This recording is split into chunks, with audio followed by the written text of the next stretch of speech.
सीताराम जय सीताराम, सीताराम जय सीताराम, सीताराम जय सीताराम,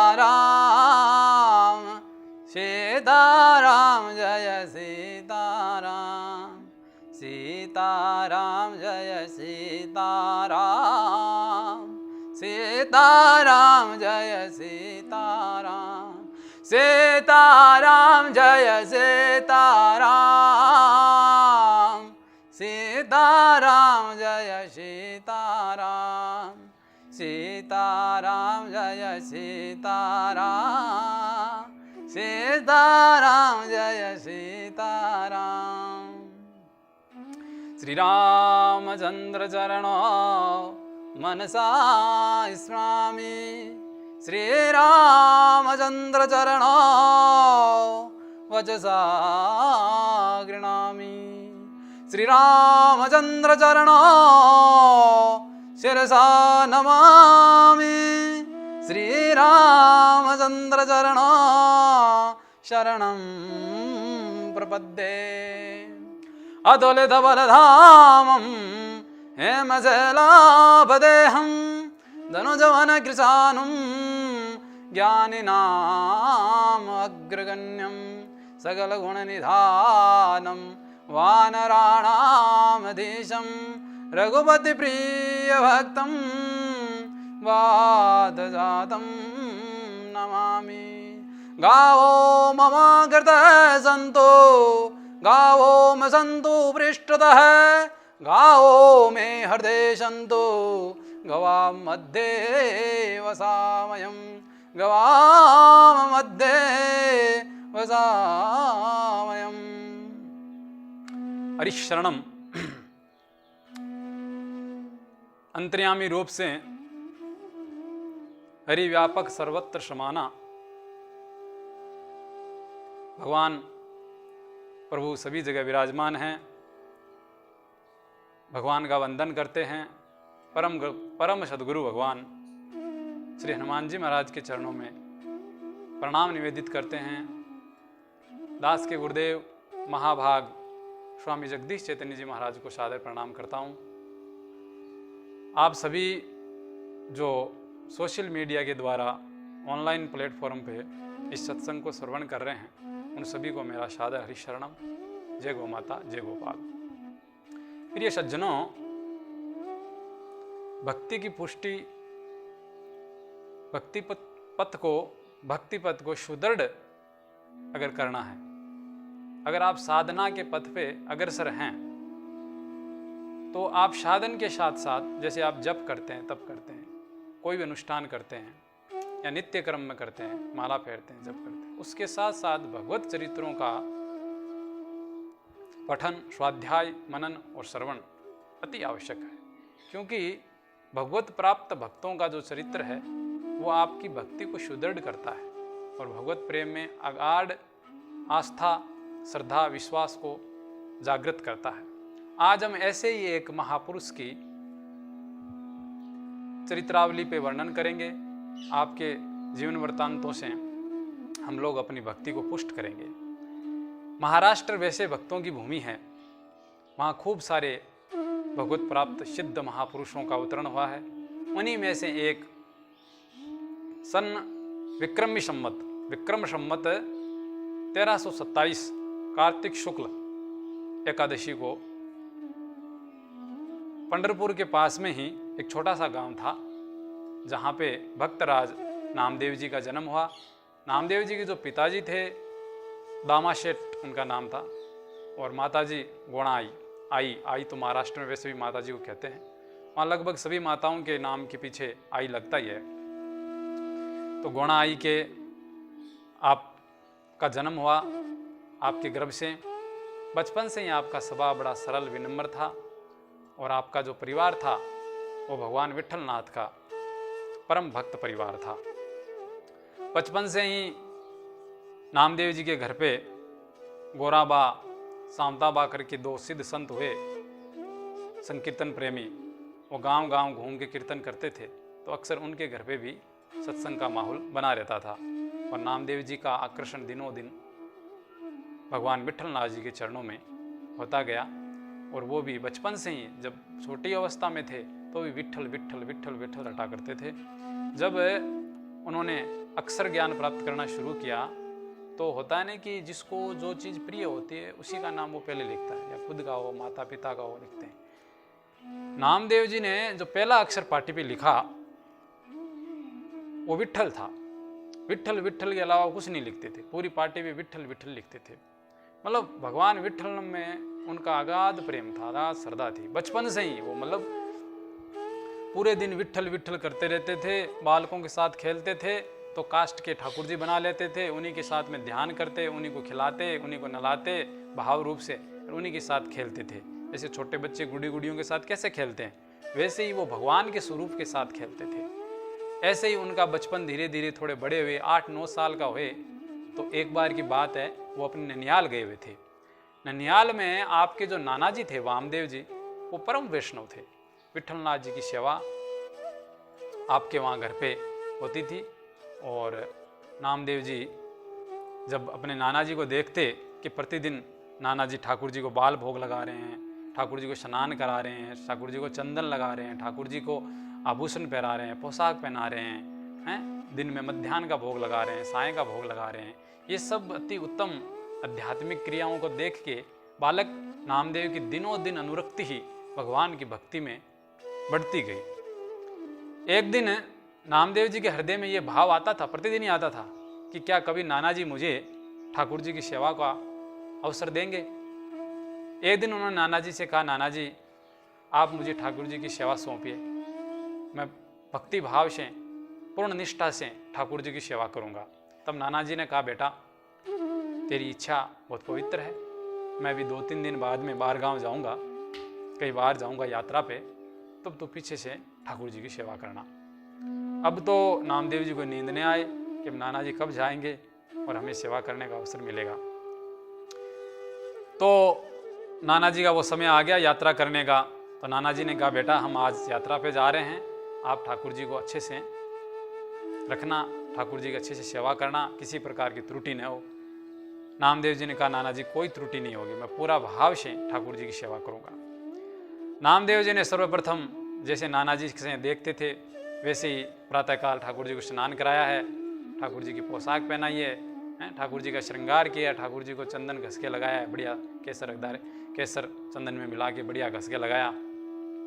फिर बाल भोग में जो नाना जी बढ़िया गौमाता का, देशी वेदलक्षणा गौमाता का दूध 2 शेर घोट के उसमें केसर इलायची डाल के प्रतिदिन बाल भोग उनके नाना जी लगाया करते थे। तो उसी प्रकार से नामदेव जी ने भी दूध तैयार किया, दूध तैयार करके ठाकुर जी के सम्मुख पधरा दिया और खुद हाथ में जिंजा लेके विट्ठल विट्ठल विट्ठल्ला हरि ओम विट्ठल्ला, इस प्रकार कीर्तन करते हुए 5-10 मिनट तक उन्होंने आंखें बंद रखी। फिर आंखें खोल के देखा कि ठाकुर जी ने भोग ले लिया गया। तो पहला तो वैसा वैसा पड़ा था, तो कहा ठाकुर जी ने भोग लिया नहीं, तो फिर कोई गलती तो नहीं हो गई है, उन्होंने ऐसा विचार किया। तब उनके ध्यान में आया कि मैंने पर्दा तो किया ही नहीं, तो फिर उन्होंने ठाकुर जी के आगे पर्दा कर दिया, दूध अंदर पधरा दिया। फिर उन्होंने फिर 5-10 मिनट तक विट्ठल विट्ठल का कीर्तन किया। फिर उन्होंने पर्दा करके देखा तो फिर भी दूध तो वैसा का वैसा पड़ा, ठाकुर जी ने आरोगा ही नहीं। अब तो नामदेव जी इतने बेचैन हो गए कि मेरे से क्या त्रुटि हो रही है कि मेरे ठाकुर जी दूध ग्रहण नहीं कर रहे हैं, बाल भोग ग्रहण नहीं कर रहे हैं। ऐसा पूरा दिन चला गया और नामदेव जी ने भी कुछ नहीं पाया और ठाकुर जी ने भी निवेद्य लिया नहीं। अब हुआ यूं कि नामदेव जी दूसरे दिन, पहला दिन चला गया बोला, दूसरे दिन भी वैसे ही बाल भोग तैयार किया, स्नान वगैरह कराया, ठाकुर जी को पधराया और ठाकुर जी ने तो फिर से कोई ग्रहण किया नहीं प्रसाद। भगवान तो भाव के भूखे हैं, भाव रूप से भक्त लोग प्रसाद लगाते हैं, और वो बालक है, वो यही मन में विचार उनके है कि ठाकुर जी प्रत्यक्ष पधार के जैसे हम आरोगते हैं वैसे ही आरोगेंगे। अगो आरोगते हैं पर उनका भाव इतना निश्चल है, इसी भाव से वो भोग लगा रहे हैं। दूसरा दिन भी वैसे ही चला गया, तीसरा दिन भी चला गया, 3 दिन तक नामदेव जी ने कुछ नहीं पाया, इसी भाव से कि मेरे ठाकुर जी ने बाल भोग नहीं लिया। और स्वयं ने कुछ नहीं पाने से बालक थे, कमजोरी तो आ गई, शरीर मरणासन टाइप का हो गया एकदम। चौथे दिन तो ठाकुर जी जब नामदेव की ये दशा देख के, नामदेव जी ने चौथे दिन भी जब बाल भोग अरोगा पधराया ठाकुर जी के समक्ष, तो ठाकुर जी उस दिन रीझ गए। एक बालक के प्रेम के ऊपर कौन नहीं रीझता? निश्चल भाव से जब कोई ठाकुर जी को पुकारता है, वो भी बालक का भाव कितना पवित्र होगा। तो ठाकुर जी उस पर रीझ गए और ठाकुर जी ने प्रत्यक्ष रूप में प्रकट होकर बाल स्वरूप में नामदेव जी का बाल भोग अरोगा है। नामदेव जी के खुशी का कोई ठिकाना नहीं है, आंखों से अश्रुपात हो रहा है निरंतर। नामदेव जी बार बार ठाकुर जी के चरण चूम रहे हैं। ठाकुर जी ने अपना कर कमल नामदेव के मस्तक पर रखा। नामदेव को ऐसा रोमांस हुआ है जिसका मैं शब्दों में वर्णन नहीं कर सकता। अब तो नामदेव जी भगवान अंतर ध्यान हो गए हैं और नामदेव जी पूरे दिन विट्ठल विट्ठल विट्ठल्ला और उस झांकी को देख देख के विचार विचार करके प्रसन्न हो रहे हैं। कुछ दिन बाद में नाना जी आए और नाना जी को ये सारी घटना बताई।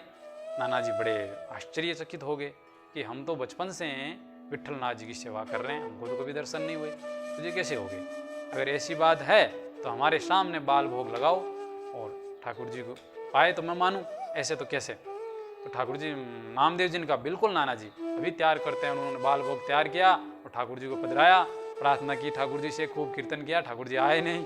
नामदेव जी के भाई आप डेली आ रहे हो, भोग पा रहे हो, आज मेरे को झूठा क्यों कर रहे हो? नाना जी के सामने क्यों मेरी बेइज्जती करा रहे हो? अब तो नामदेव जी ने ऐसी रट पकड़ी कि आप पूछो मत। और ठाकुर जी बालक की रट के आगे कहाँ, प्रेम के आगे कौन समर्पण नहीं करता? परमात्मा भगवान खुद समर्पण हो जाते हैं प्रेम के आगे हैं। भगवान तो भक्तों के भावों के ही भूखे हैं और भगवान को कुछ नहीं चाहिए। और भगवान प्रकट हो गए उस बालक नामदेव के कारण। वामदेव जी को भी भगवान के प्रत्यक्ष प्रकट स्वरूप से दर्शन हुए हैं। इस प्रकार से बचपन से ही नामदेव जी के भक्ति का जो भाव था इतना उत्कृष्ट था कि बचपन से ही भगवान प्रत्यक्ष रूप से दर्शन आपको दिया करते थे। अब नामदेव जी थोड़े बड़े हो गए, आपका विवाह भी हो गया, बाल बच्चे भी हुए, फिर भी नामदेव जी पूर्ण रूप से घर में आसक्त नहीं थे, एकदम आसक्तिहीन रहते थे। बस अपना भजन करते और उनका कर्म दर्जी समाज से आप आते थे तो दर्जी का काम करते, सिलाई बुनाई का काम करते और पूरे दिन विट्ठल विट्ठल विट्ठल्ला, हरि ओम विट्ठल्ला, बस यही उनकी रट रहती थी।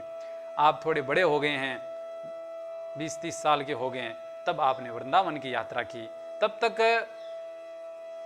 पंढरपुर के आसपास ये सूचना फैल चुकी थी कि नामदेव जी भगवान के परम भक्त है।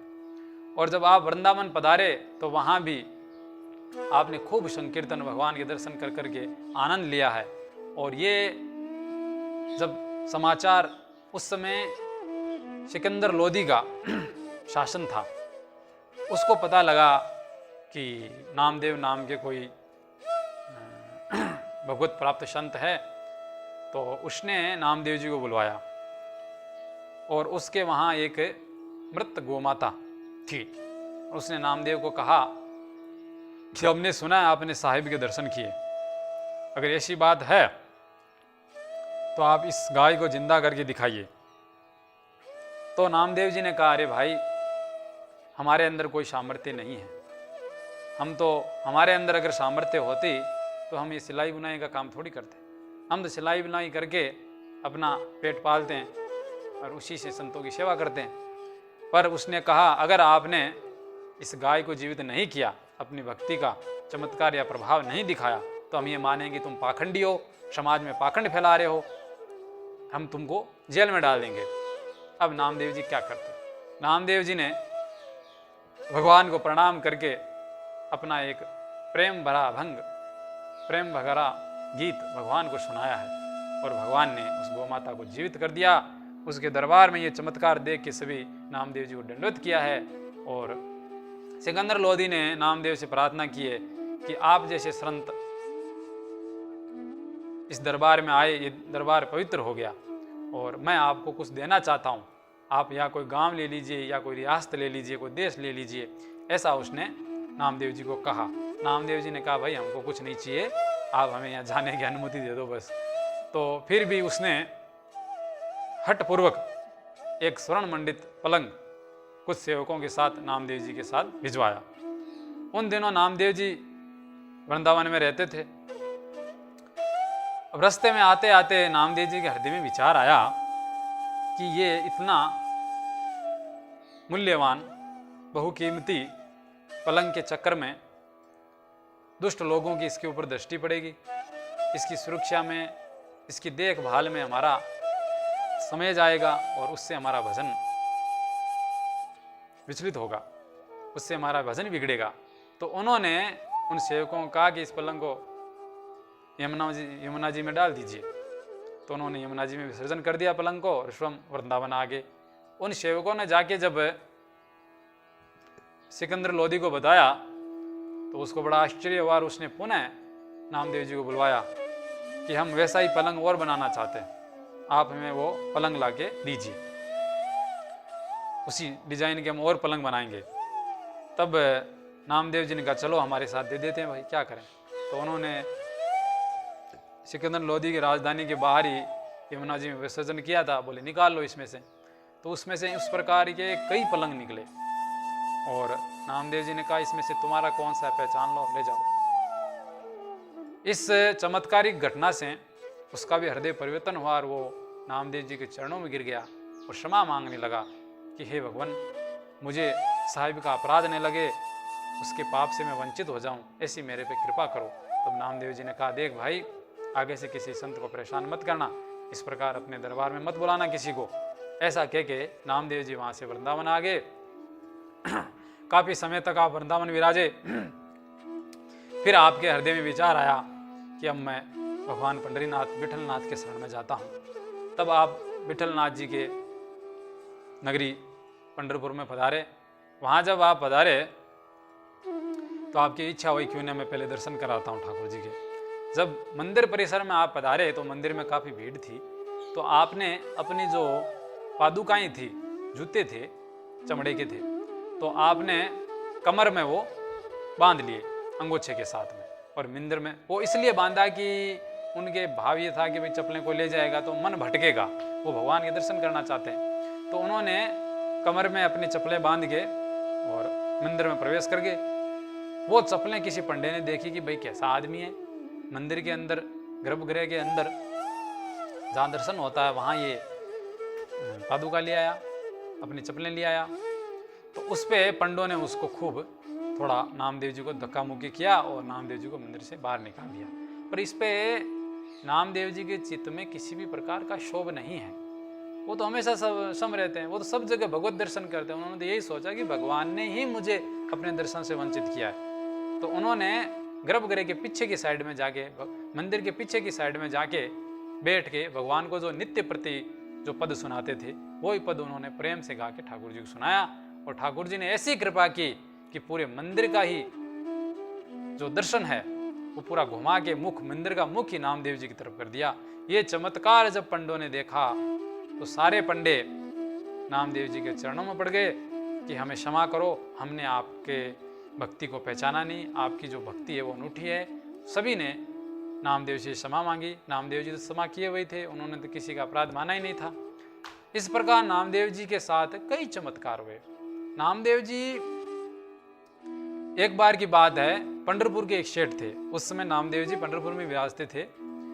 तो उस सेठ ने तुलादान का उत्सव किया और अपने वजन के बराबर स्वर्ण तोल के और सभी ब्राह्मणों को दान किया। सभी का दान करने के बाद उन्होंने पूछा कि ऐसा कोई व्यक्ति रहे तो नहीं गया जिनको दान करना चाहिए और हम दान नहीं कर पाए। तब सभी ने कहा सभी ब्राह्मणों ने दान ले लिया है, परंतु नामदेव जी ने कुछ स्वीकार नहीं किया है, वो आए भी नहीं है। तब सेठ ने अपने मुनि और नौकरों को भेजा कि आप नामदेव को बुला के लेके आओ। तो वो नामदेव जी को बुलाने के लिए गए। तो नामदेव जी ने मना कर दिया, अरे भाई, हम हमारा कर्म करके जो मिल जाता है उसी से गुजारा करते हैं, दान आप ब्राह्मण को दीजिए, तो ब्राह्मण ही उसके अधिकारी है। उन्होंने उनके मुनिम को और नौकर को लौटा दिया। इस प्रकार 2-3 बार जब सेठ जी ने भेजा तब नामदेव जी ने कहा और मन में विचार किया कि भगवान कोई लीला करना चाहते हैं, चलो। तो आए, आके उन्होंने कहा हाँ भाई बोलो सेठ जी, कैसे बुलाया? बोले कि मैं आपको कुछ देना चाहता हूँ, आप मेरा दान स्वीकार कीजिए। उन्होंने कहा भाई हमें तो किसी चीज़ की आवश्यकता नहीं। बोले कि आपके दान लेने से, आपके जैसे भगवत भक्त अगर दान लेगा तो मेरा कल्याण हो जाएगा। तो नामदेव जी ने कहा तुम्हारा कल्याण हो गया है, ठीक है ना, पर हमें कुछ नहीं चाहिए। इस पर उन्होंने सेठ जी ने बहुत जिद किया। जिद करने पे नामदेव जी ने अपनी झोली से एक तुलसी दल निकाला, मात्र एक तुलसी दल, और उसके ऊपर राम का सिर्फ रा लिख के बोला कि इसके बराबर दे दो। तो सेठ जी को बड़ी हंसी हुई कि इतना सा, कुछ थोड़ा ज़्यादा लीजिए। तो नामदेव जी ने कहा अरे भाई तोलो तो सही।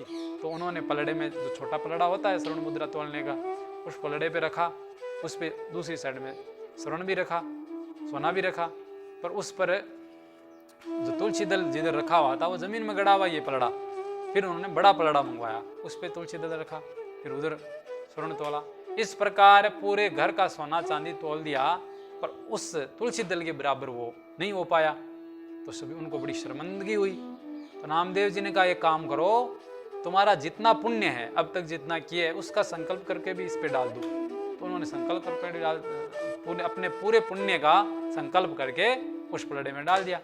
फिर भी वो पलड़ा तुलसी दल के और राम नाम के बराबर नहीं हो पाया। इससे नामदेव जी ने कहा अरे भाई अगर कोई परम धन है, अगर कोई परम धन है पाना चाहता है तो वो धन है श्री राम नाम और तुलसी। हमारा तो यही धन है, हमको ये तुम्हारा धन नहीं चाहिए। इस प्रकार उन्होंने राम नाम की महिमा और नाम की महिमा को प्रत्यक्ष चमत्कार करके महिमा को प्रसारित किया, महिमा को प्रतिष्ठित किया। नामदेव जी सर्वत्र भगवत दर्शन, सर्वत्र। यहां तक कि एक बार की बात है कि उनकी कुटिया में आग लग गई। पहले घास फूस की कुटियाएं होती थी, पूरा जल रहा है, जल गया, प्रचंड आग लगी हुई है। पर नामदेव जी ने देखा गुड़ और घी जो मूल्यवान पदार्थ थे वो जले ही नहीं। तो उन्होंने गुड़ और घी जो बच गए थे वो भी आग को समर्पित कर दिए, और बड़ी प्रसन्न मुद्रा से विठल विठल करके बाहर कुटिया के बाहर खड़े हैं और कुटिया जल रही है। इस पर भगवान रीझ गए और भगवान प्रकट हुए कि नामदेव धन्य है तूने तो मतलब प्रचंड अग्नि में उसमें भी भगवत दर्शन किए। इस प्रकार रामदेव जी ने सर्वत्र भगवत दर्शन किए। नामदेव जी ने संपूर्ण भारत की उस समय यात्रा भी की। आपने ज्ञानेश्वर महाराज के साथ पूरे भारत की यात्रा की। ऐसी एक घटना गीता प्रेस के संत अंक में एक है कि कोलाइत जी के पास में जब यात्रा कर रहे थे, मरु प्रदेश है तो वहाँ जल का अभाव रहता है। तो प्यास लगी थी, आसपास कहीं पानी का स्रोत दिखाई नहीं पड़ रहा था। एक कुआं दिखाई पड़ा तो उसमें जल नजर नहीं आ रहा था। पर ना ज्ञानेश्वर जी जो थे वो परम सिद्ध थे, भगवान के ही अवतार थे, ऐसा माना जाता है। तो आपने अपनी सिद्धि से कुएं में प्रवेश करके पताल से जल लेके आ गए। पर नामदेव जी तो अपनी विठल का आश्रय, उन्होंने विठल विठल गा के भगवान से प्रार्थना की तो पूरे कुएं से पताल से पूरा जल ऊपर अपने आप छलक आया। और ज्ञानेश्वर ने कहा कि धन्य है तू रामदेव, हम तुम्हारी भक्ति से ही प्रेरित और प्रभावित होके तेरे को पूरे साथ में लिया है और पूरे भारत के दर्शन कर रहे हैं। इस प्रकार रामदेव जी का जो जीवन था बड़ा उच्च कोटि का पवित्र जीवन था। पूरे जीवन भर उन्होंने भगवत भक्ति की। एक बार की बात है, आप जंगल में आपने सुना ही होगा, ये तो काफ़ी संत जो कथा करते हैं, कथा में सुनाते भी हैं कि उन्होंने जंगल में एक रोटी बनाई थी, कुत्ता लेके चला गया, नामदेव जी उनके पीछे दौड़े। तो लोगों ने सोचा कि नामदेव एक रोटी के लिए कुत्ते के पीछे दौड़ रहे हैं, पर वो इसलिए नहीं दौड़े थे। उन्होंने हाथ में घी की गिलोड़ी ले रखी थी कि मेरे ठाकुर जी लुकी रोटी कैसे खाए। ऐसे महान संत जो कुत्तों में भी भगवत दर्शन करते हो, हैं, कुत्ते में भी भगवान के दर्शन करते हो। ऐसी एक घटना और याद आ रही है।